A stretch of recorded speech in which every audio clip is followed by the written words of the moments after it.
Hello, hello. Welcome to day 28 of the 30-day advanced English Business Idioms Challenge. There's been a bit of gap between day 27 and day 28. Apologies for that, folks. I was not very well for a few days, but I'm back and I am going to pick up where I left off. I'm going to finish this challenge off with the last 3 sessions. This is the day 28, and then there will of course be 29 and 30, and then we'll be done. It will be a wrap. So thank you for bearing with me. I'm going to jump right in and get started immediately. Thank you if you were going to join live or if you were on the replay. I'm really grateful that you are here and that you've been following along. So today we're looking at business English idioms related to describing high achievers. So informal ways of talking about people's professional capabilities in a positive manner.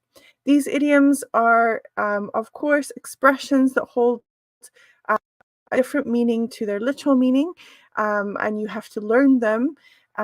They're used frequently, idioms, by native speakers in spoken communication in the workplace.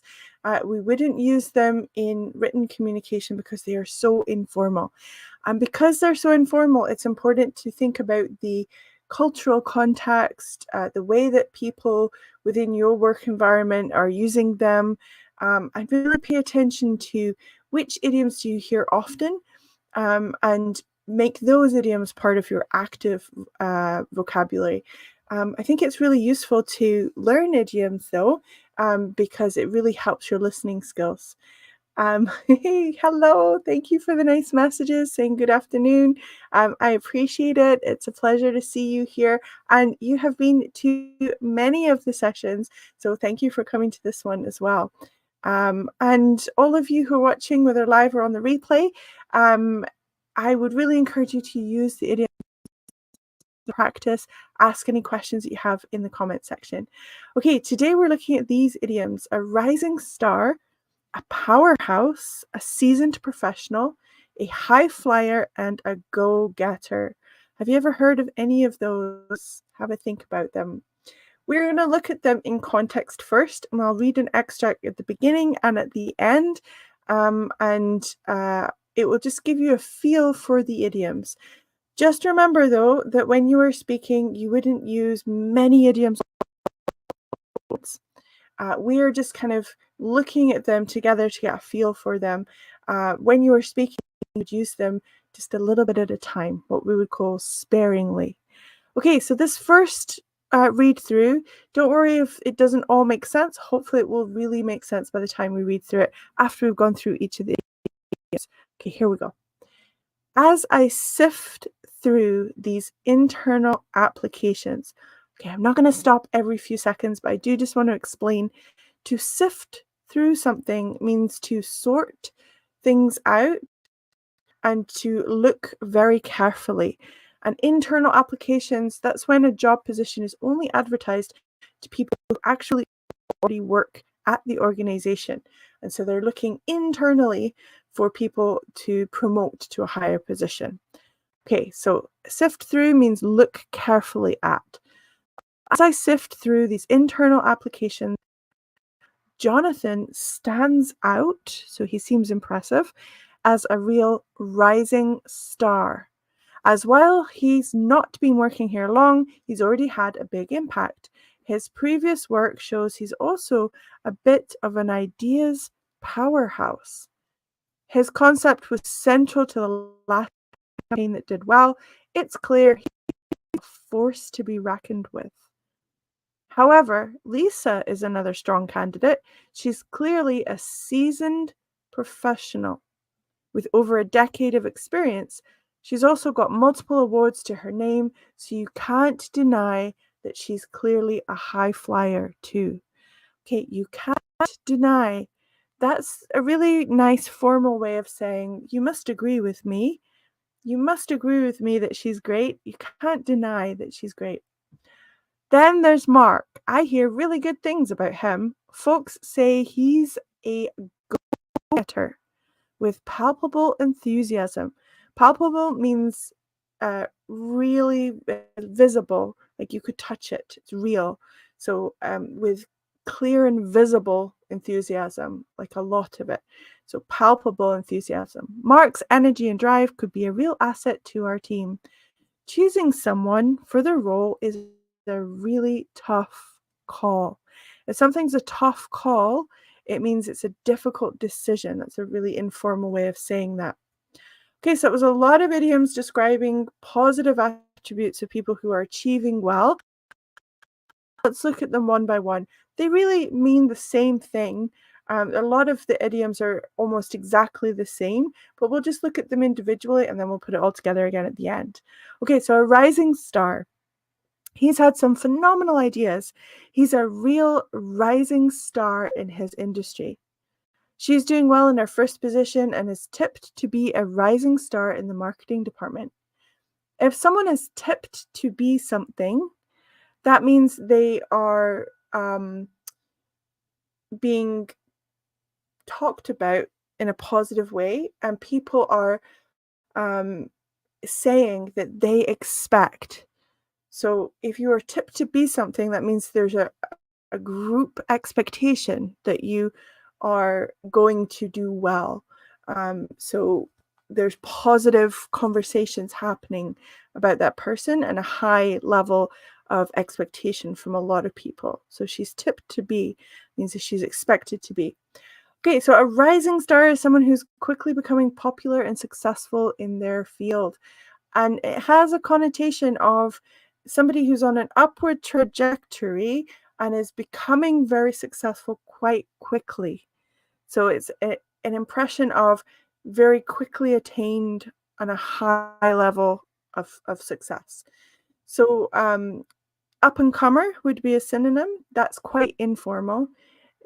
More formal would be an emerging talent, someone who's coming onto the scene as someone quite successful, or a bright prospect. So those last two are more formal.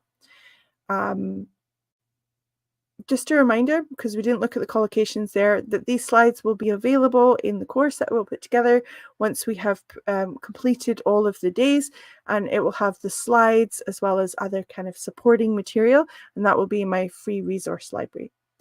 Okay, here's a prompt for you. What qualities do you think make someone a rising star in their field? So it's basically asking, how does someone attain a high trajectory of success fairly quickly? What do you think the qualities are that make someone really successful? A powerhouse. The company has become a powerhouse in the tech industry thanks to its groundbreaking products. Don't worry, they'll meet the deadline. The leader of their team is a real powerhouse in project management. A real powerhouse. That means they are very much. So if you say someone is a real something, it means they're very much something. Okay, so what does it mean to be a powerhouse? Well, basically someone with a lot of energy, like powering through something. So a person or organization with a lot of energy, strength, and influence. So a lot of power. So we can talk about someone being a dynamo or a force to be reckoned with. Those are both informal. More formal would be a strong performer, someone who's very good at their job. So you can become a powerhouse, be recognized as a powerhouse, or be a powerhouse of something. So very good in one particular regard. For example, being a powerhouse of energy or a powerhouse of marketing knowledge. So it's this idea of like vitality and power and energy, kind of explosive energy. So different from a rising star, which is about, attaining success fairly quickly. A powerhouse is this idea of pure energy in what you're doing. In which area would you say you are a powerhouse? So where do you have of motivation, expertise, and enthusiasm?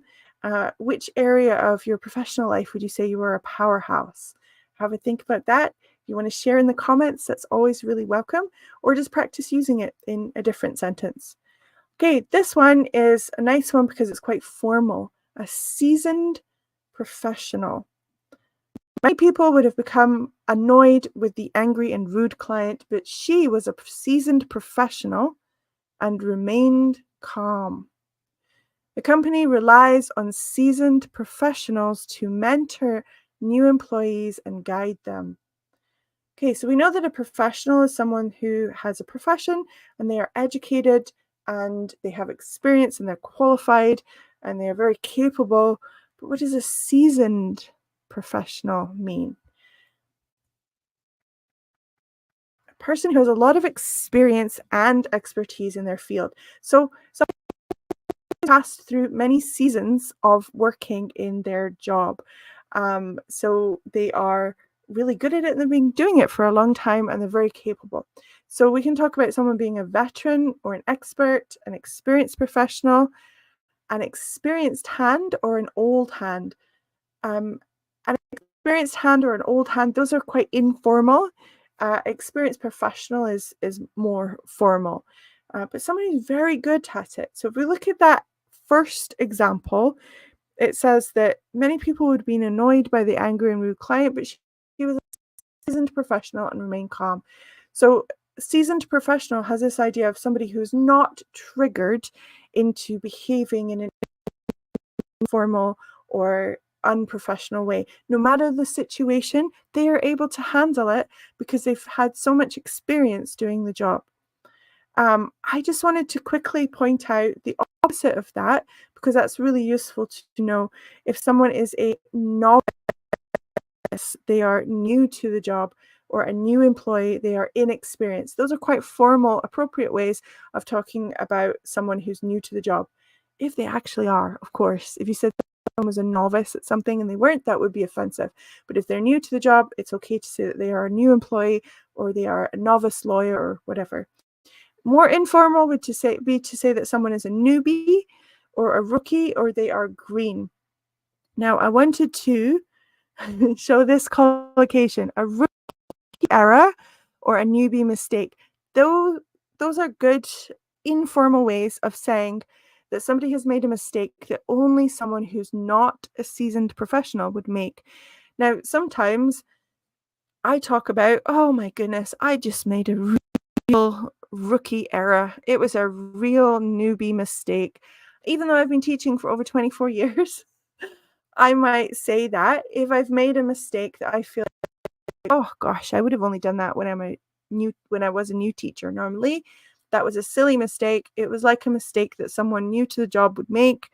Silly me. I made a real rookie error. So that's quite an interesting one to know. Very informal, so you need to be very careful about how you use that. I would use that about myself if I was making a joke saying, oh, that was a silly error to make, but I wouldn't use it about someone else because that could be offensive. Okay, going back to seasoned professional, describe how you knew you transitioned from being a novice to a seasoned professional. Have a think about that and see if you can write out a sentence that describes it. For me, I really knew I'd made the leap from being a novice to a seasoned professional when it became less about what I was doing and more about how my students were doing, my clients were doing. What about you? How did you know that you'd become more of a seasoned professional? What made the difference? Okay, high flyer. This is very similar to a rising star. Let's have a look at some examples. Mark is a high flyer in the financial sector, known for his innovative investment strategies. As a high flyer, Lisa quickly climbed the corporate ladder and now holds a top executive position. So if someone is a high flyer, like I said, very similar to a rising star, but there's not necessarily the connotation of it happening quickly. So a rising star is like more has a feeling of it being quite fast and that someone is currently gaining their success. Whereas a high flyer, you can talk about someone consistently being a high flyer. So it means someone who is very successful or who is likely to be very successful, especially in their career. So someone that you can say that person has a high level of success, or we know that they're going to get it. So high flyer is very informal. More formal would be to talk about someone who is a top performer, a high achiever, a go-getter. I think we're going to cover that again in a moment. But yeah, top performer would be more formal. Okay, a prompt for you. You might want to write it out in the comments, or you might want to speak out your answer out loud to get some speaking. What role do you think education plays in someone becoming a high flyer in your field? Is it really important to be educated to be a high flyer in your field? Or can you become a high flyer from experience and becoming a seasoned professional over time? What do you think? Okay, I knew this was coming up. A go-getter. So we just covered it. It means the same as a high flyer. Slight nuances of difference, slight variances of difference. So we'll talk about those. As a go-getter, Tom is always the first to volunteer for new projects and challenges. The company is looking to hire go-getters who can drive growth and innovation. Okay, so someone looking to take on new projects and challenges will usually end up being a high flyer, successful. But go-getter is slightly different in that it means that someone is ambitious, energetic, and determined to succeed.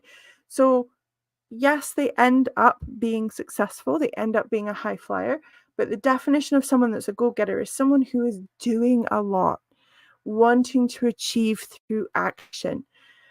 So go-getter, someone who's like, yeah, I can do it. I've got a can-do attitude. So it's very informal. A more formal way of expressing it would be to say they are a self-starter.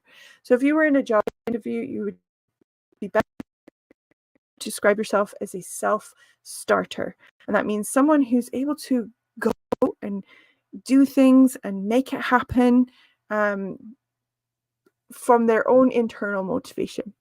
So a self-starter, someone who's a high achiever, an ambitious individual, they end up being a high flyer, but it's different because go-getter is focused on the doing. They are someone who's able to do a lot because they want to be successful. What do you feel helps to foster a go-getter attitude or a can-do attitude? If you foster something in this sense, it means grow or encourage. So what kind of things encourage a go-getter attitude? What would you say? Okay, we got through all of them and we talked about the slight differences among them. Let's look at them in context again. As I sift through these internal applications, Jonathan stands out as a real rising star. So he looks like someone who is becoming increasingly successful. As while he's not been working here long, he's already had a big impact, so his success has been pretty fast. His previous work shows he's also a bit of an ideas powerhouse, so he's someone who's powerful in putting forward lots of ideas enthusiastically with a lot of energy. His concept was central to the last campaign that did well. It's clear he's a force to be reckoned with, is someone to watch because they're very powerful in what they do. However, Lisa is another candidate. She's clearly a seasoned professional with over a decade of experience. So she is someone who's got a lot of experience in her job. She's also got multiple awards to her name, so you can't deny that she's clearly a high flyer too. So you must admit that she's someone who is achieving at a very advanced high level. Then there's Mark. I hear really good things about him. Folks say he's a go-getter with palpable enthusiasm. So people are saying that he does a lot and he goes and gets things done. He's a self-starter with very visible, palpable enthusiasm. Mark's energy and drive could be a real asset to our team. Choosing someone for the role is really a tough call. Is a really tough call, a really difficult decision. Okay, so there you had all the idioms all together. I hope that you had a more clear sense of them the second time through. I'm going to do a really short, quick quiz. Ask you to think about which would be the correct synonym that would go with these two idioms. So if someone's a seasoned professional, are they a worker who likes spices, like seasons? Are they someone with no professional experience? Someone with a lot of professional experience? What do you think? And then number two, if someone is a go-getter, are they A, a self-starter, B, someone who's lazy, or C, a dreamer? What do you think? Oh, and thank you for the lovely comment. Yes, we can. Says, great work. Wish you a lovely weekend. You too. I hope that you have a lovely weekend as well. And thank you for the lovely comment. The answers, if you are thinking about them, let's go through it. Number one, a seasoned professional is someone with a lot of professional experience. A self-starter is a go-getter. We did it. I'm going to wrap up there. Thank you so much, those of you who joined live and those of you on the replay. I really appreciate you being here. Bye, everyone. Take care.